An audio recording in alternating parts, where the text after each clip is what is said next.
There's a young lady that has a white mother, and her white mother, of course, she had a black father. Her white mother was a straight up white supremacist and treated this child just horribly to the point that she just had to dismiss her out of her life, which is a beautiful thing she did that. Let's go ahead and roll that. My white mom is racist, but I'm mixed. And yes, you heard that right. My mom has 2 black kids and she's racist. She had multiple black partners, including my father, and they were even married at one point. As I got older, I started to realize how racist she was. She would call my friends and their moms monkeys. She said my dad was blacker than her. She called my brother's friend the hard N-word and then punched him in the face. Me and my older brother share the same mom and dad, but my younger brother is white. He was always treated a little bit differently than we were. She had bipolar disorder and she would always get real angry, and when she would get in her little modes, she would argue with everybody and just start saying a lot of racist things. My grandparents were even racist and they didn't mind her acting that way. So a lot of people be like, why did you cut off your family? Why did you cut off your family? This is not even the half. But just know everything I did was for good reason. Don't block your blessings by keeping people in your life that aren't meant to be there. Some people are just lessons. You know, I remember growing up in school, you would see kids, like this one here in the video. And a lot of times they dealt with a lot of identity issues that we saw, or they just had this certain confusion. And they either, what I learned also from them, they either would lean heavy into their black side, or the times they try to lean into their white side, the white side like, no, you are not white. No, the most I give you is biracial. That's the most I give you, but you're never gonna be called white. You better go over there with them blacks, but you're not coming over here. And this young lady talked about how racist the family were. Now, let me tell you something to this. And I'm saying more so this message definitely to, well, no, I can say to black people because men and women are doing it. Just be, myself personally, that's why I could not be with a white woman, is because of that issue right there what that young lady said. But see, you got some black men that lay up with a racist white woman. They know that woman racist. They know that. And they'll still lay up with them and have children with them. And then this is the bad part. You leave those black children, because they are black, you leave those black children with that racist white woman. Shame on you for that mess. If anything, you should have took your kids with you and say, you know what? Okay, I'm taking my kids with me because I'm the only one that can really raise them right. You can't raise them right. You can't. I just never wanted that issue and problem. I never wanted that kind of confusion with any of my children. And definitely I didn't want my child a part of no family that can't stand they behind because they black. That's something I never wanted either. And as men, we do have a choice who we impregnate. You understand? We have a choice. Now, some of you may say, because many of you have said this, well, how come if this female hated black people so much, how did she lay up after black man after black man after black man? Well, the same question you asked about slavery.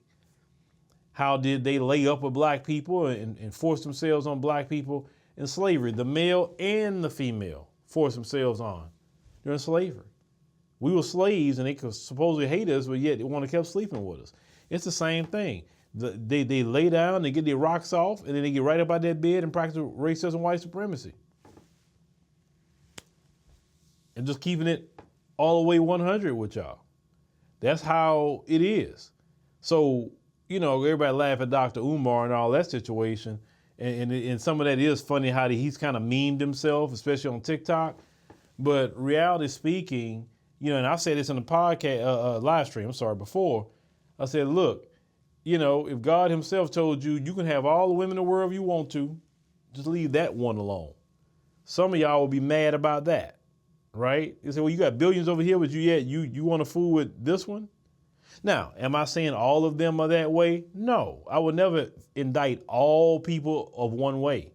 No, I'm not saying all white women are that way. Not saying that. But I've said this before. Let's say if she's not that way. Let's say if she's not. What if her family is? Let's go scenario number 2. She's not that way. Her family not that way. But her society is. And we know if you live long enough, the majority in that society have anti-black racism. Now, the minority isn't that way at all, is it? But the majority have no problem practicing anti-black racism. Anti-black racism doesn't mean screaming the N-word all day, putting racist memes, being in the Klan, Nazis, or anything like. No. Anti-black racism is practiced in the passive-aggressive sense. That's why in my first book I wrote, Passive-Aggressive Racism and the System of White Supremacy, that's the racism you're going to deal with the most. Not the Klansman. You're going to deal with the racist at the grocery store. You're going to deal with the racist at the doctor's office, in the hospital. Everybody pointing to the police and the racism in the police. It's permeated everywhere. Firefighters, paramedics, anything that they are a part of, you better believe there's some anti-black racism somewhere swirling around it. Whether it's open or nuanced. Now you got these sisters, they doing something new. They going to get zaddy, some of them, not all.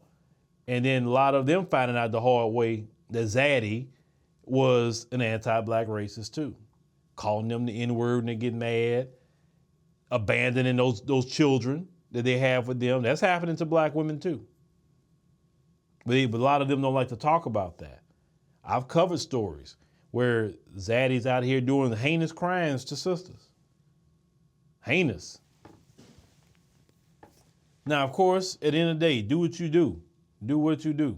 I'm not one to tell you what to do. I'm just saying that particular group in America, we got too much ancestral beef.